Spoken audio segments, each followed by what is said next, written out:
Hi. This is the next video that I promised to make a long time ago, titled 2012, New Beginning or Beginning of the End. If you haven't watched the first video in this series, Reintroduction / Wake Up / Hello 2012 next, I suggest you may want to go and do so now. It seems easier to make movies on here than Windows Movie Maker, by the way, hence the change. So, the idea of this vid is to talk a little bit about 2012. It seems to be a phenomenon that is being made an even bigger deal of to everyone now than it was a few months ago when I made that first video. Now 2012 is not just on YouTube and the internet, but on TV on every channel with clips from this upcoming movie being played as special previews. I think everyone knows about it. So, what is going to happen in 2012? Well, something. At the very least, a bunch of paranoid people will think something will happen. That in itself will cause a shift in the way people look at the world. That itself could, ironically, be the very change people are expecting. A lot of people are looking towards something more concrete. What are some of the theories? I'll throw out some of the ones I've heard. It is a supported fact that solar activity is increasing and will peak in 2012. That could have any number of unforeseen consequences on anything that is magnetic, from ground and air-based electronics to the Earth's magnetic field itself. That's just a fact. Communications could go down. Ever since the 2004 Sumatran earthquake, natural disasters of a similar type have been increasing rapidly at an alarming rate, up to and including the recent quakes that have occurred in the last several days. Could this be caused by solar magnetism interacting with the Earth's own magnetic field?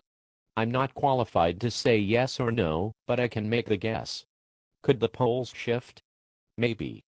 The theory exists that earthquakes, tsunamis, floods, and volcanoes of a scale like nothing ever seen before could rage as the whole surface of the planet essentially becomes liquid and flows around. It is unlikely that much on the surface would survive that. Other unforeseen dangers await as well. Conflict, nuclear war and plagues are other dangers listed as being very possible threats as we move into 2012. I have no specific evidence for how these things could come about. Again, I'm simply listing all the theories that I have heard in order from least to most destructive and world-changing. Another theory is that of Nibiru or Planet X the Destroyer. It has other names.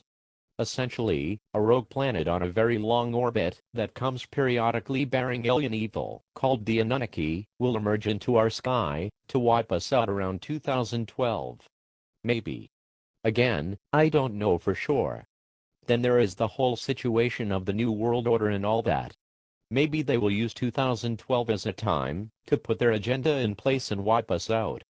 That is definitely its whole own topic and deserves its own videos, and there isn't enough time to go into it too deeply here. Another theory is some kind of transcendence event where we will achieve the technological singularity or Terence McKenna's novelty in some way or another, ascend to a higher level of existence, awaken some hidden power within our junk DNA, or be uplifted by contact with benevolent extraterrestrial or extra-dimensional civilizations. I really don't know what will happen in 3 odd years and counting. I guess we'll find out. My own personal guess? We are at a crossroads. On December 21st, 2012, nothing will actually happen. The sun will rise and set that day just like any other. But it will nonetheless be a new beginning and an end to what came before. And someday, far in the future, when the world is so different that nothing remains of what we know today, a great multitude will look back to try to find the moment when it all started to change. They will notice 2012, and they will say, yes, that prophecy was right after all.